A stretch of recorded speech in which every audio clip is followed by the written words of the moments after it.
Why nobody lives in upstate New York. We have all probably heard of the iconic New York City, the bustling centre of American finance and business, and one of the true global cities of the world.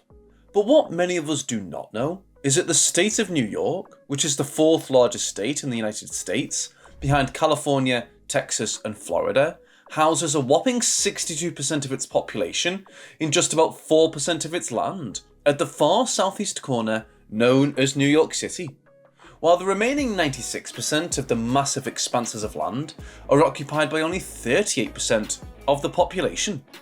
What is it about this historic state that has kept the majority of its population housed in less than 5% of its total area? What are the factors that has made the New York City metropolitan area a magnet to all and sundry across the United States and the rest of the world? What are the unique climatic and geographical factors responsible for the low population of the extensive mountains and fertile regions of upstate New York? In this video, we are going to outline the historical foundations behind the structure and evolution of the state of New York, its movement from Dutch control to British rule, and finally, its creation as one of the 13 original states of the United States of America. Welcome once again to today's video. Be sure to hit the like and subscribe button to stay updated on all our latest content.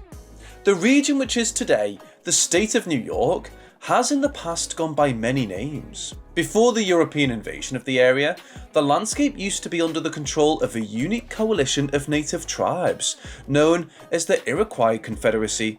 Made up of several native tribes like the Mohawk, Oneida, Cayuga and Seneca, they coexisted and created a complex system of organised society based on agriculture, trade and warfare for many years before encountering any foreigners.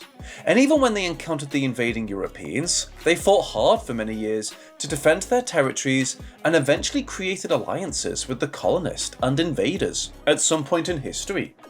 The first Europeans, however, to contact the lush and fertile region that would become New York was the Dutch in the year 1614. It was they who would build Fort Nassaua in present-day Albany.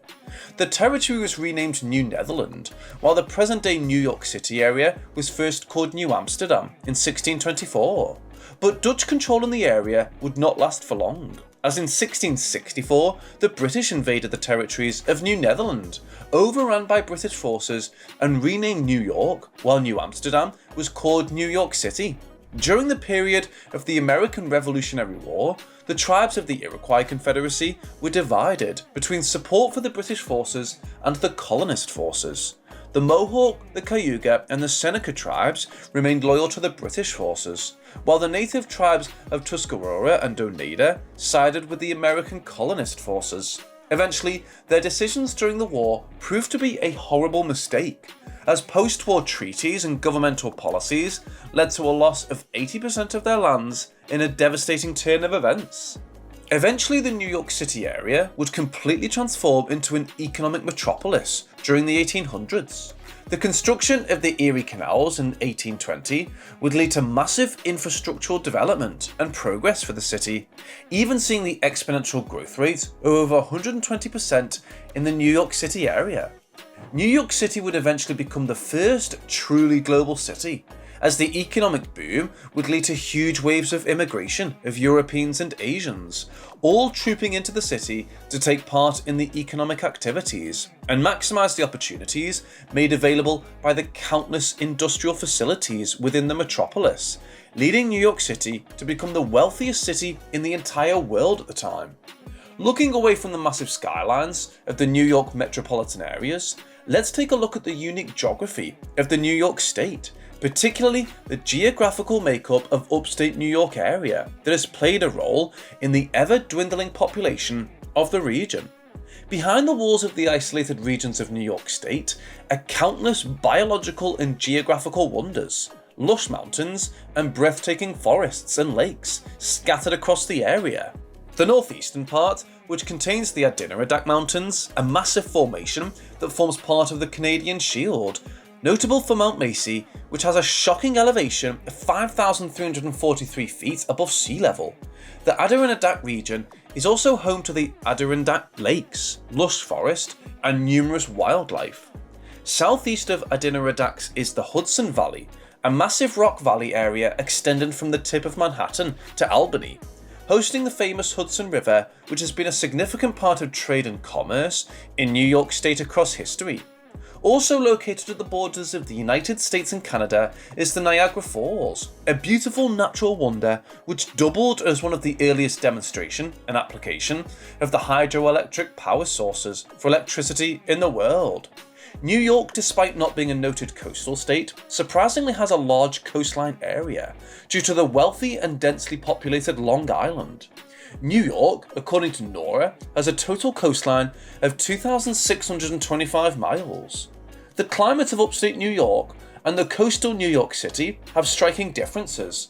As a result, it played a major role in the overpopulation of New York City and the low population evident in the upstate regions of New York.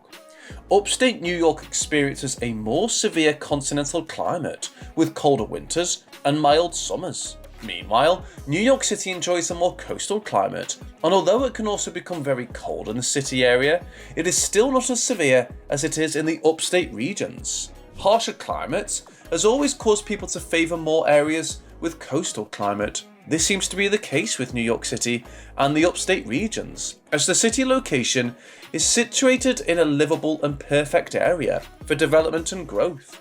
New York City area, apart from its fair climate and weather conditions, was already established as a port city and trade centre by the Dutch in the 1600s. Due to its strategic location on the coast, the city area has always been easily accessible to immigrants from Europe and other parts of the world, making trade and commerce easy and less time consuming. Upstate New York, on the other hand, has always been highly isolated, and adding to its unfavourable climate, its bad terrain and mountainous regions pose difficulty to those who try to access its lush, fertile lands for agriculture. Also, the presence of the Iroquois confederacy in upstate New York played a big role in keeping foreigners away, as the tribesmen were notorious for being a deadly and organised force who managed to keep invaders at bay for a very long time. This fear also kept those with intentions of developing the area for industrial purposes away, and hence most of the area remained largely rural. Hit the like and subscribe button if you're still not subscribed at this point. The New York City area itself saw a massive population boom from 1.5 million in 1890 to 3.5 million people by 1900. This was due to the massive economic upscale of activities in the city of New York. Its sheer potential for growth and development led to massive influx of migrants eager to be a part of the rise of this global city. Leading in terms of business, media, infrastructure, finance and technology, the New York City area became an iconic city for the American dream, leading to the mass exodus of people across the state and beyond into the coastal city of New York. It goes to show that the sheer economic potential of the city proves to be the major factor for the imbalance of population in the state of New York. Upstate New York has quite a number of iconic cities with certain levels of development.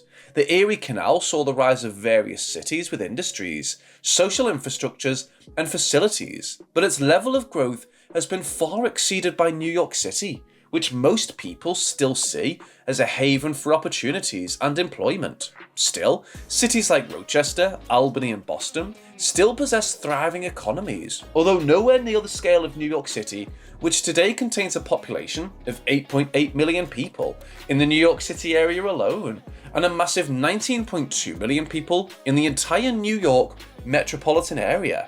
Thank you so much for sticking around till the end of this video. See you in the next update.